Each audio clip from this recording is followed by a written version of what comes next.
In this Prime Minister's questions, the reality of a negligent government continues to hit home. We will also address the leadership principle of responsibility. Let's get into the details.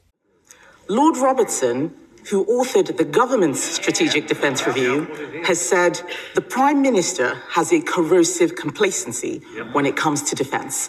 Why did he say that? Minister. Mr. Speaker, let me start by saying I respect Lord Robertson, and I thank him again. I thank him again for carrying out the strategic review. My responsibility is to keep the British people safe, and that is a duty I take seriously. That is why I don't agree with his comments. Last February, that was 7 months after taking office, I took the decision to increase defence spending from 2.3 to 2.6%, paid for by a difficult decision on overseas aid. Last June, at the NATO summit, I committed to raising core defence spending to 3.5%. Last November, Mr. Speaker, the budget committed record funding to defence. I reaffirm those commitments now. The Strategic Defence Review is a 10-year blueprint for national security.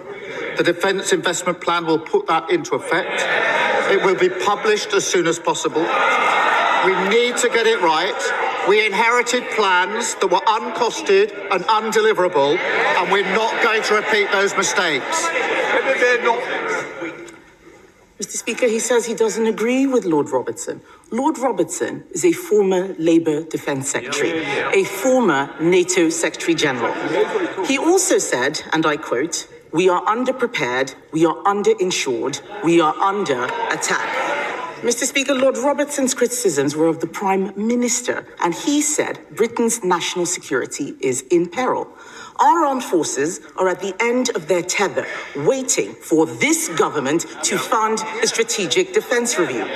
There are still 2 weeks of the parliamentary session left. So why won't the Prime Minister publish the Defence Investment Plan before then? Prime Minister. Mr. Speaker, I remind the House that we put in place the biggest sustained increase in defence spending since the Cold War.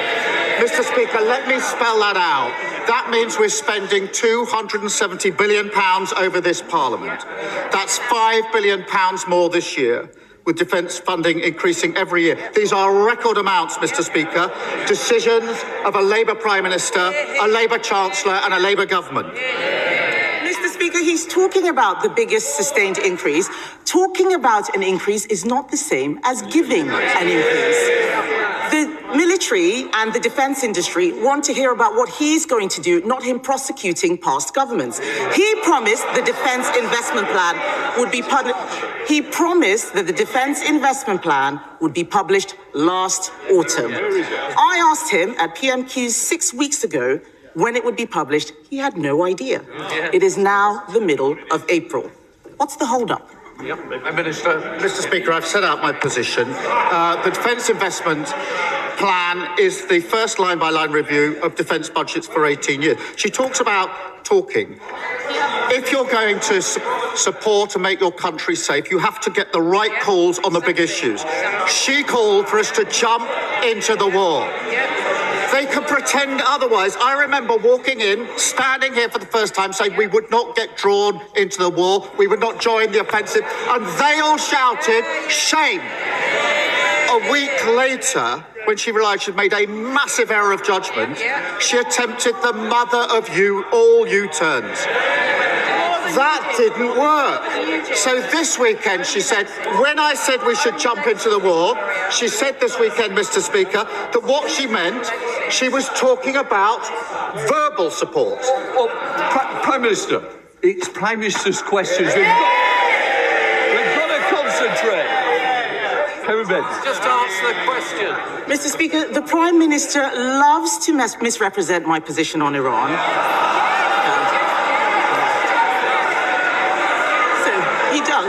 He loves to misrepresent it. Let's stop talking about what I didn't say. Let's start talking about what he isn't doing. Mr. Speaker, you will recall that on Monday, I offered to work with the Prime Minister to identify the welfare savings we need. What did he say? No thanks. Now that Lord Robertson has said, and I quote, we cannot defend Britain with an ever-expanding welfare budget. Will the Prime Minister think again and work with us to find savings to fund defence? Prime Minister. She was clear in what she was saying. She said we should give verbal support. I suppose that's standing on the side and saying, get in there, good luck, mate.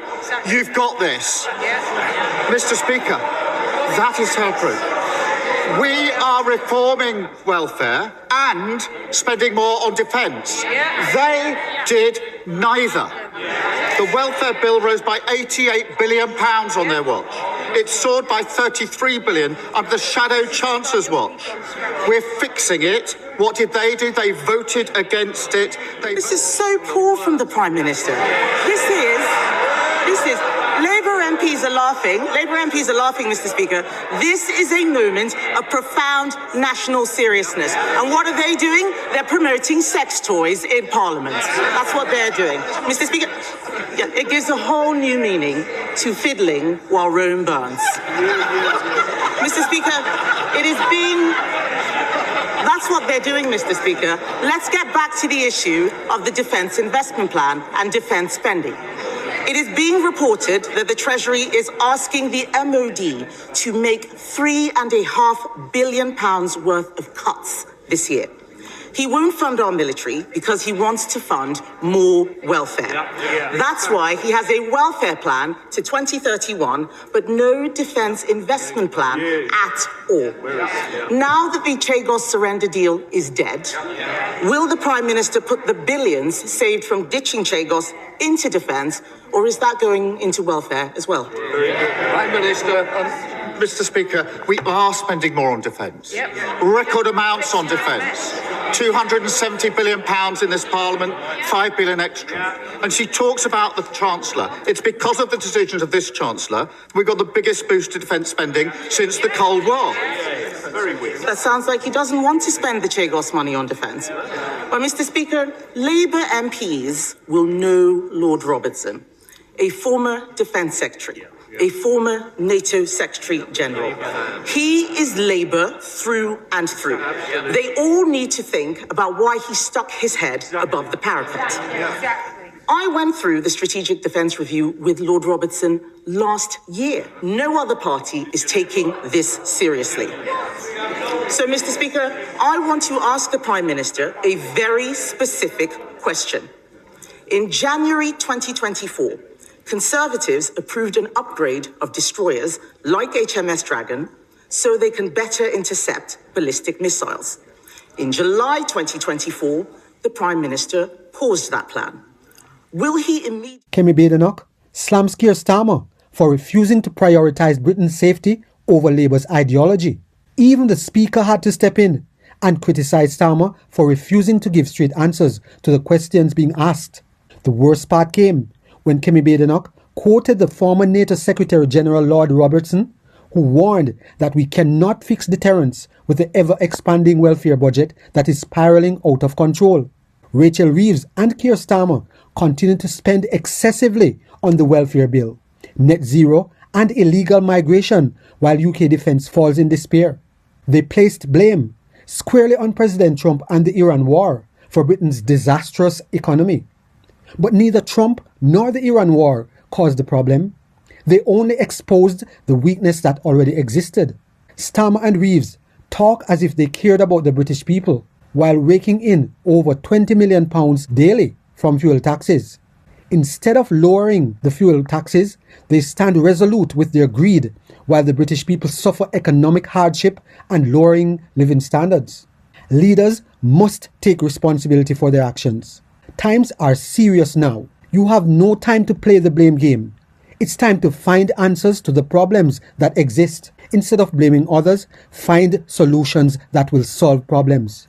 The public will not thank you for blaming others for the problems you face, but they will thank you for solving the problems before us.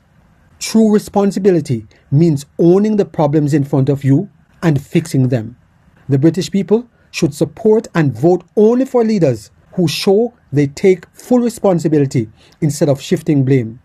Choose responsibility at the ballot box. Do you believe that Keir Starmer and Rachel Reeves are being irresponsible? Leave your thoughts in the comments. If you have benefited in any way from this video, please subscribe, like, share, and be sure to leave us a comment.